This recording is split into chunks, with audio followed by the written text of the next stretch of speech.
क्या कभी सोचा है कि हमारे घरों और फैक्ट्रियों तक जो बिजली पहुंचती है उसका एक हिस्सा रास्ते में ही कहीं खो जाता है। जी हां, ये एक ऐसी छिपी हुई समस्या है जिसका असर हम सब पर पड़ता है। तो आज हम इसी गुत्थी को सुलझाने वाले हैं। तो सबसे बड़ा सवाल यही है, हमारे इतने एडवांस्ड इलेक्ट्रिकल सिस्टम आखिर अंदर ही अंदर एनर्जी बर्बाद क्यों कर रहे हैं?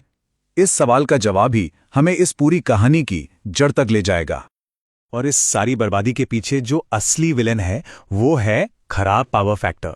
हो सकता है ये नाम थोड़ा टेक्निकल लगे, पर असल में इसका मतलब क्या है और ये हमारी बिजली की दुनिया के लिए इतना जरूरी क्यों है, चलिए पता लगाते हैं। तो चलिए इस पावर फैक्टर को एकदम आसान भाषा में समझते हैं। सीधे सीधे कहें तो ये बस ये नापने का एक तरीका है कि बिजली का इस्तेमाल कितनी अच्छी तरह है, मतलब कितनी कुशलता से हो रहा है। देखिए, बिजली असल में दो लहरों में चलती है। एक होती है वोल्टेज की लहर और दूसरी करंट की। पावर फैक्टर बस ये बताता है कि ये दोनों लहरें एक दूसरे के साथ कितना तालमेल बनाकर चल रही हैं। तालमेल जितना बढ़िया, बिजली का इस्तेमाल उतना ही बेहतर। इसको ना एक टीम की तरह समझिए। जब टीम के सारे लोग एक साथ एक ही लय में काम करते हैं तो नतीजा हमेशा शानदार होता है। बस बिजली की दुनिया में भी यही होता है। जब पावर फैक्टर 1.0 होता है, जिसे यूनिटी पावर फैक्टर कहते हैं, तो इसका मतलब है कि टीम वर्क परफेक्ट है। वोल्टेज और करंट की लहरें बिल्कुल साथ साथ चल रही हैं और जरा भी पावर बर्बाद नहीं हो रही। यही वो आइडियल सिचुएशन है जो हम चाहते हैं। लेकिन जैसे ये नंबर 1 से कम होता है, समझ जाइए कि टीम का तालमेल बिगड़ गया है, लहरें आगे पीछे हो गई हैं और एनर्जी वेस्ट हो रही है। पर सवाल यह है कि आखिर ये लहरें तालमेल से बाहर होती ही क्यों हैं? ऐसा इसलिए होता है क्योंकि हमारे सिस्टम से जुड़े अलग अलग उपकरण, जिन्हें हम लोड्स कहते हैं, बिजली की इन लहरों पर अलग अलग असर डालते हैं। इसे मजेदार तरीके से समझने के लिए चलिए इन लोड्स को 3 अलग अलग पर्सनैलिटीज या किरदारों के तौर पर देखते हैं। तो ये है हमारे 3 किरदार। सबसे पहले है रेजिस्टिव लोड, जैसे हीटर या पुराने वाले बल्ब।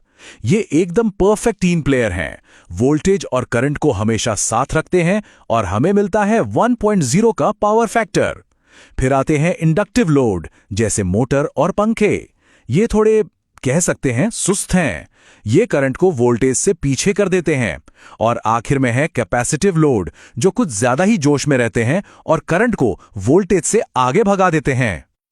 और इंडक्टिव लोड के इस सुस्त व्यवहार के पीछे का विज्ञान भी बड़ा सीधा है।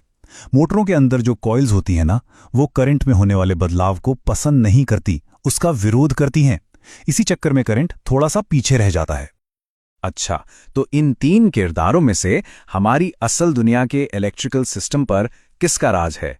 हमारे सिस्टम का जो बेसिक नेचर है वो कैसा है? चलिए अब ये देखते हैं। और ये देखिए, यहां समस्या की जड़ एकदम साफ है। हमारे घरों से लेकर फैक्ट्रियों तक हर जगह मोटरें, पंखे और पंप भरे पड़े हैं। इसका मतलब है कि हमारे सिस्टम का लगभग 60% लोड इंडक्टिव यानी सुस्त है। इसीलिए हमारे सिस्टम का डिफॉल्ट नेचर ही लैगिंग है और यही वो असल प्रॉब्लम है जिसे हमें ठीक करना है। तो क्या फर्क पड़ता है अगर सिस्टम थोड़ा लैग कर रहा है? अरे बहुत बड़ा फर्क पड़ता है।